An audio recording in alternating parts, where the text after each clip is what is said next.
Welcome old family and new family to Cipher Scholars, part education, part hip-hop, all culture. It's your boy Bushido Garvey, a.k.a. Brandon White, as I'm known in many education circles.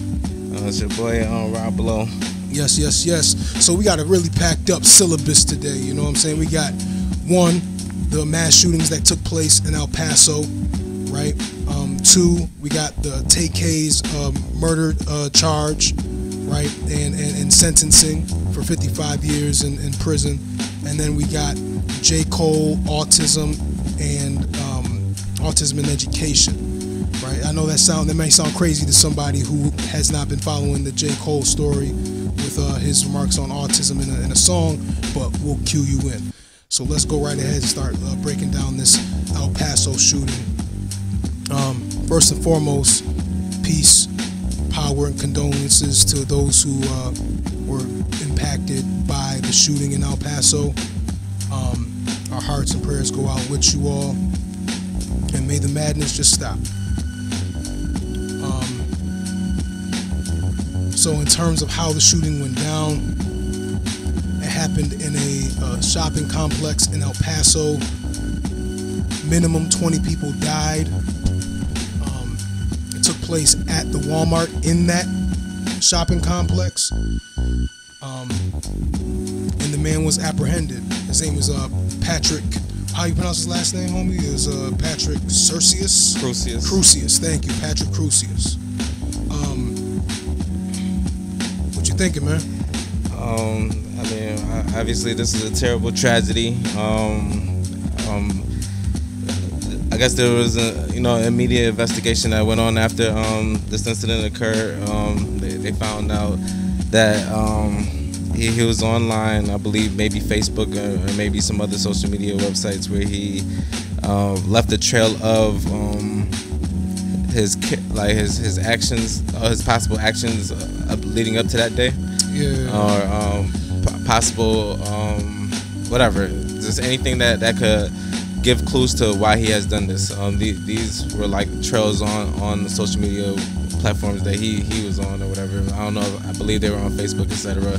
There was on to the effect of a manifesto. He had that on 8chan. He had that on 8chan. He did have a Facebook and a LinkedIn, but like on his LinkedIn, that was like an old thing. Actually, it was crazy when I saw on his LinkedIn, he had said he was just like, he was just like a despondent student. You know what I'm saying? Because mind you, he's 21 years old, so he had a LinkedIn a few years ago when he was in high school, and he was just like, he said, hey, I'm just going to coast by. Hopefully there's a job in technology that I'll be able to have, but he was just really disconnected from school.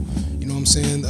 Facebook and LinkedIn and Twitter, I believe, shut down his accounts after this crime scene happened, which I don't know how I feel about that, Joe.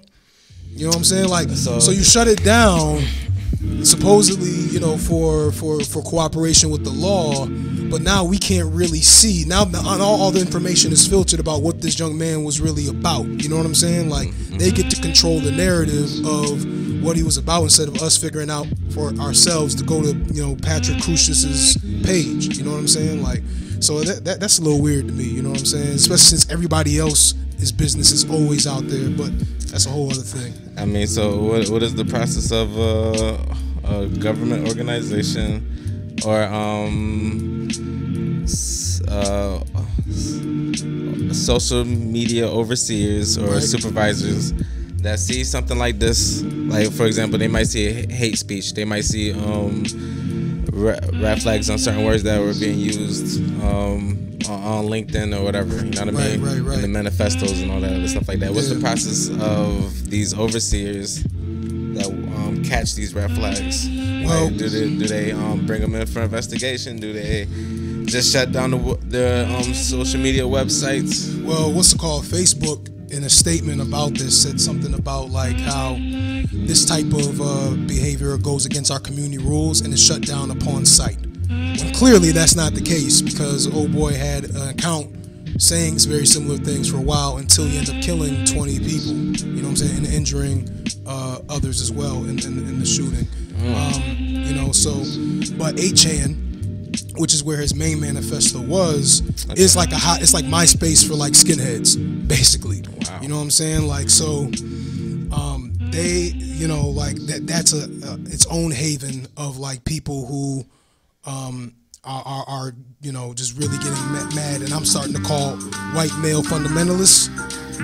You know how they like are always talking about Islamic fundamentalists, you know, blowing things up, and they always use that term as if, you know, it's really Islam. That's the fundamental parts of Islam. I call them white male fundamentalists. You know what I'm saying? Like, there's all these white men, you know, really being upset that the country supposedly is not going their way. So they're gathering together, crying together through these blogs on 8chan, and many people who actually were connected with these shootings that have been happening have been directly connected back to this internet service. And in fact, like, it's getting crazy. The FBI even said like more people have died from domestic terrorist attacks since 9/11 than in 9/11. You know what I'm saying? So like, these people are really putting in some serious terrorist work. But so some of these attacks that occurred on that were being reported on the news, like for example, maybe the Charleston shooting. Yeah. Was that person on websites like that? I don't know if Dylan Roof was on 8chan, but I know that in terms of like is there any examples of any other incidents that occurred where I know that in with the shooting that happened in the synagogue in California, they were connected to 8chan. You know what I'm saying? People, including this individual here, referenced these people in 8chan. You know what I'm saying? In his manifesto, which was ironically called An Inconvenient Truth. Right? Okay. You know what I'm saying? And I guess he did do that in the manifesto. Yep. Yeah, and I guess old boy was like, I don't know. It's just always ironic to me. You know what I'm saying? When angry white male fundamentalists do this, we call it Inconvenient Truth, right? Just making a whole argument that corporations make it so illegal immigrants come in here to replace white middle class and working class workers, along with automation. It's just such a messy argument, you know what I'm saying? But I guess these white folk talk a lot about replacement theory, which is written by a French philosopher. Okay. But it's just like, again, yo, like, who's replacing you? You know what I'm saying? Like, you really that much in your feelings about how things look? You know what I'm saying? When you really look at what they are, like, you still hold the world in the palm of your hand, but you're crying about something that's not even real. But that's the inconvenient truth to me. You feel me? Like when you do speak to white nationalists in the red states or some of these areas in the United States, some of the arguments will be surrounded with such things like the color race or the race war or something like that. They feel like they're losing. They won the race war. They felt like they won the race war during this Civil War or something like that, and also they would feel like that their population might be the population is not growing overall. They feel like within the next 20 to 30 years they're going to be the minority in the country amongst all other ethnicities in the United States. Right. So I mean, and that goes. That's their arguments. Go ahead. Well, I mean, when you said that too, that reminded me of what Patrick Crucius said in his manifesto, talking about how he felt like they won. He said, what did he say? Yo, it's right here. He said, "Oh, here it is." Old boy says, "Some people will think this statement is hypocritical because of the nearly complete ethnic and cultural destruction brought to the Native Americans by our European ancestors. But this just reinforces my point." When I read this, I was like, what is this dude talking about? Then he says, "The natives didn't take the invasion of Europeans seriously, and now what's left is just a shadow of what was." So his whole point is like, yo, we won. They ain't take it seriously. We won. You know what I'm saying? So he's coming from that angle that you're talking about, and that's where a lot of these folks are coming from. And it's just, I don't know, it's just crazy. It's just crazy to me in terms of like, I mean, that's their argument, but you know, whatever, you know, history might say something else. But yeah, no, that's the inconvenient truth. You know what I'm saying? Like, you're talking about invasion. Your ancestors invaded. You're talking about Texas.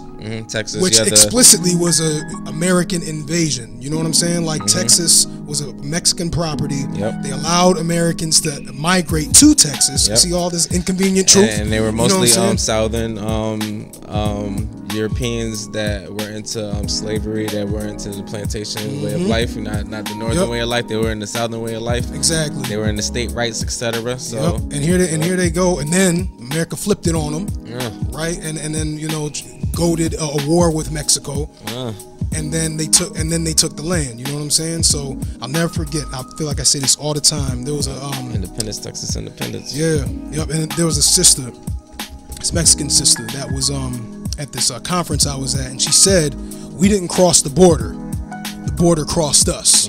So to hear old boy talk about it like as if it is their land, when you steal something, you know what I'm saying? If somebody takes something from you, and that person has it 10 years later, 15 years later, 30 years later, 45 years later, is it theirs? No, it's still not theirs. You know what I'm saying? Like it's, you know what I'm saying? It's still your property to claim. And even just a place like Mexico, like, first of all, the place is called El Paso, Spanish. The name of the mall was Cielo Vista Mall. Right? The name of the sergeant reporting was a Mexican man, or excuse me, as a matter of fact, let me take that back. He was of Latinx descent. Pardon me if that wasn't at a Walmart. It was at a Walmart. It was at a Walmart. But like the name of the plaza. Oh, okay. Or the name of the mall that this Walmart was by was called Cielo Vista. Okay. Right? Yeah, of course. And then the sergeant reporting was Robert Gomez. Right? So it's just interesting to me that all the signs point to how this was indigenous Mexican territory. That old boy is talking about how they're taking over. You know what I'm saying? And had the right to, well, not the right, but made the decision, felt like he had the right and made the decision to kill 20 innocent people because he was upset. I mean, so you gotta fully understand. Are we gonna call him a terrorist? Are we gonna? I will say this: it seems like the news is getting better at calling them terrorists, but I'm calling them white male fundamentalists, straight up, white male extremists. You taking white male ideology to the extreme, homie. You know what I'm saying? Like I'm calling them white male fundamentalists and white male extremists from this point on. You know what I'm saying? Okay. But then your boy Trump. Like I always say, your boy, an old boy. It goes to politics, is white identity politics, man. We ain't calling. He had said, what did this fool say? Oh, here we go. He said, I know that I stand with everyone in this country to condemn today's hateful act. There are no reasons or excuses that will ever justify killing innocent people. Melania and I send our heartfelt thoughts and prayers to the people of Texas. When you hear Trump commenting on this race-based shooting, what are your thoughts when you hear Trump, talking about it as yeah, go ahead. No, I just felt like it sounds insensitive, kind of. You know what I mean? I just felt like it's insensitive. That's the first thing that comes popping right into my mind when I hear that. A little bit. Can you reread it again? Oh yeah, no doubt. I know that I stand with everyone in this country to condemn today's hateful act. There are no reasons or excuses that will ever justify killing innocent people. Melania and I send our heartfelt thoughts and prayers to the great people of Texas. I mean, I say it's insensitive because of his past actions on how he speaks on certain topics when it relates to the people in the areas of the United States. But it also is like two-sided a little bit. Like, it's, I guess, a good statement to put out. You know what I mean? It's a proper statement to put out, but I mean, just from his past actions, I felt like it's somewhat still insensitive. That's it. That's honestly, when I first read it, I was like, all right, that's a positive statement, right? But then to your point, you know what I'm saying, the insensitivity of the things that he said before about Mexican immigrants and just immigrants in general, the negative things that he's doing to, immigrants south of the border, like the whole idea of that he says it's a hateful act when, again, he's had a lot of hateful rhetoric towards people south of the border. He said there's no reasons that will ever justify killing innocent people. Innocent people are dying all the time at these detention centers. Yeah, you know what I'm saying? They're not clapped off by like conditions, exactly, very much inhumane, you know what I'm conditions. saying? Families being separated inhumanely. There's no reason or excuses for that. And I think he got gas too. He said he felt that way before Trump, but I think Trump might have even put the battery in his back. You know what I'm saying? Like he might have been like, I don't like immigrants. You know, like our country's going down the toilet. But then when Trump came along, that might have put like a little, you know, might have juiced them up a bit, unfortunately. So definitely, I agree with you. You know but you know what I mean? I mean, just given history and stuff like that, I don't know. Like I don't know. It's just. But yeah, yep, that's it. So, what's up? Yeah, we had you want time? No. We went a little over, you know, because things got kind of deep, but it's all good though. The also, was heavy. just real quick, when we talking about this story, soon after another shooting happened. You know what I'm saying? Nine people passed away and 26 got injured in Dayton, Ohio. In that shooting. Like that had body armor on them. Yeah, so you know, like we pray for those people as well. We ask, you know, we hope and wish the best for those folks who are affected by that shooting. Our condolences to the families, and we just hope that this madness stops. And you know, I don't know if this man is a white male fundamentalist, but you know, just the mass shooting is just it's a crazy thing. Again, more people are dying from mass shootings since 9/11 than how many people actually died in 9/11. That was an FBI report. So hopefully the madness stops. But let's go ahead and transition in the syllabus to more things centered around tragic gun violence, unfortunately. Tay-K. Tay-K, young man, 19-year-old rapper, found guilty for his involvement in a robbery. And in this involvement, he got sentenced with a murder charge, and he has 55 years in prison for it.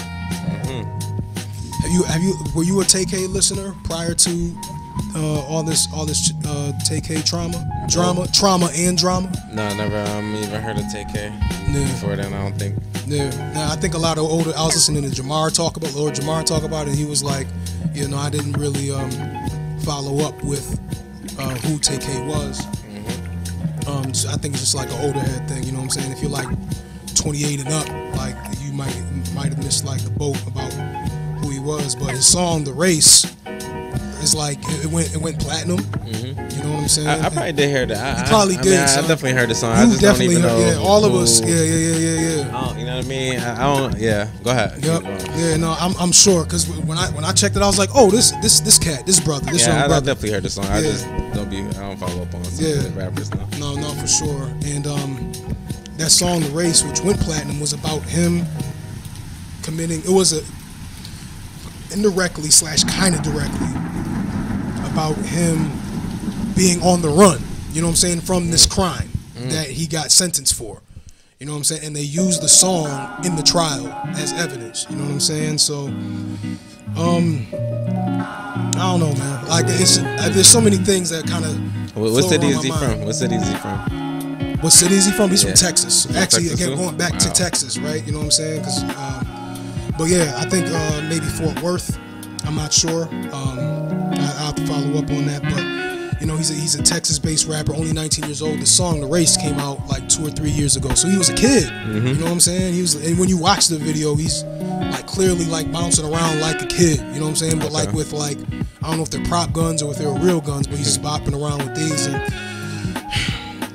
who does this remind you of in terms of other rappers? Bobby Shmurda. Yep, definitely reminds me of Shmurda, son. Yeah, it's terrible, man. Like, yeah, you know.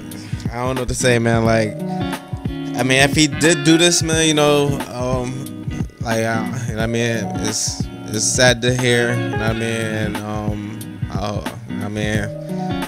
I hope that he can redeem himself in some way. You know what I mean? Maybe learn from this lesson, etc. You know what I mean? If this is not real right here, this looks bad on the government side. Because you do have a thing called hip hop police, and this is evidence of the hip hop police right here. That's a fact. Yo, a lot of rappers. I mean, this has probably been a big thing for the past over 5 years or something like that, where you have rappers talking about crimes that they have done in their music. I mean, this has been forever, though. You know what I mean? Whether they've been, what's the word? Whether they've been fabricating stories or not. Even with the BMF and stuff like that. You know what I mean? Yeah, facts. You had certain rappers like Jeezy and stuff like that. He would say certain things about what practices these guys took part of. Right. When it came to hustling, etc. You know what I mean? And some people did not take a liking to that. You know, there's some people that was a part of the hustling game, and they didn't take liking to that. You know what I mean? Right. Yeah. No, there's always this awkward relationship between like rappers that are street involved and like their art and putting out their stories. You know what I'm saying? But other people are in their stories, or they're in their own story, but they incriminate themselves in the process. And you talked about the hip hop police. I don't know. So like, if you're telling on yourself, essentially, do you really need the hip hop police on you if you're already kind of telling on yourself by putting out a music video like soon after you did the aggravated robbery that that went wrong? Because I guess that's what happened. They tried to do a robbery. It went south. You know what I'm saying? And now he's got sentenced for that. But like, he put out a music video right after talking about how he didn't beat the case. Now he's running the race. You know what I'm saying? Like, he put that out. You know what I'm saying? So, I mean, yeah. I mean, this is a. I mean, I don't know, man. Like, I would say that anyone that does crime, you know what I mean, should get punished for it or something like that. You know what I mean? Like, I know how it feels.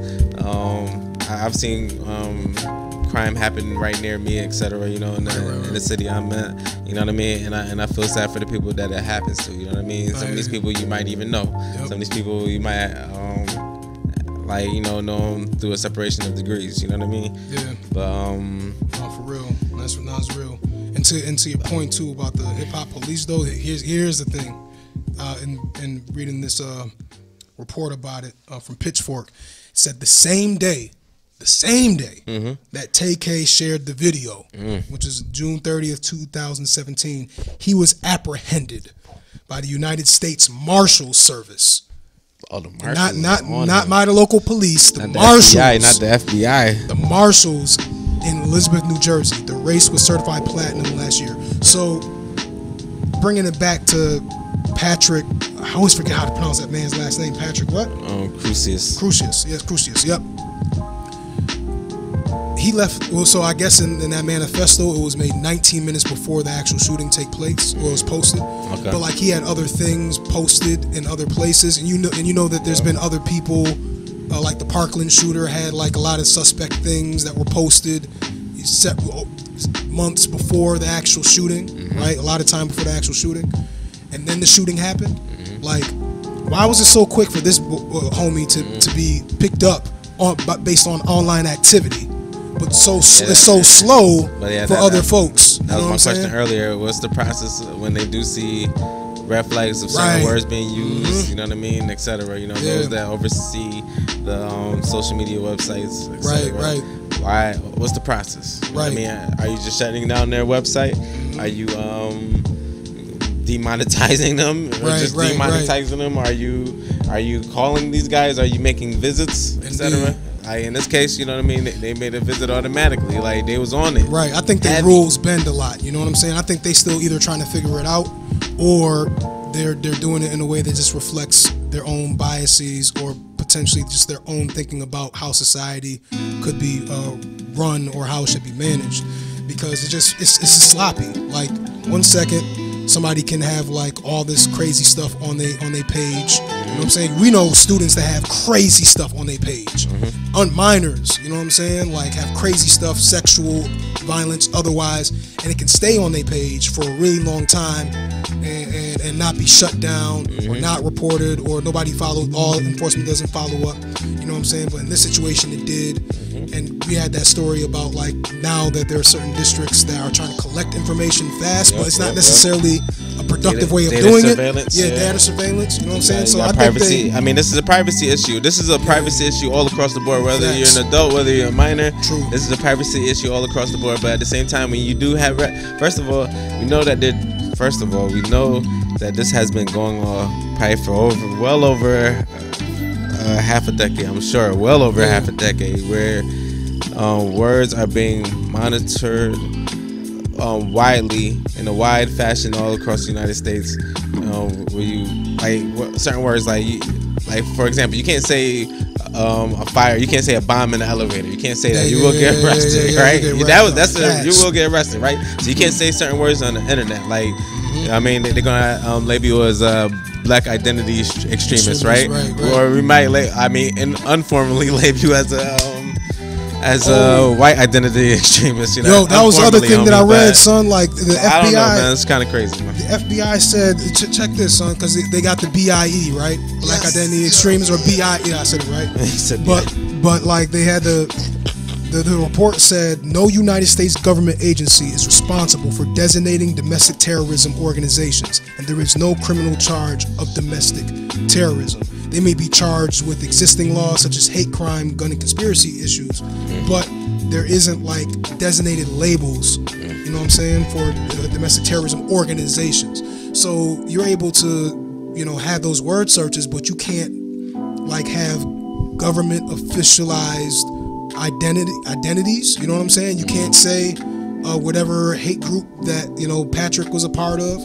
Or you can't say whatever hate group Dylan Roof was a part of. Or you can't, you know what I'm saying? Like, but you can have BIE and say like, you know what I'm saying? Like so it's interesting, man. It's just interesting. Like I feel like these rules are I feel like they're experimenting with the rules to see how they can manipulate these privacy and surveillance and rules in a way that benefits the overall order of the day.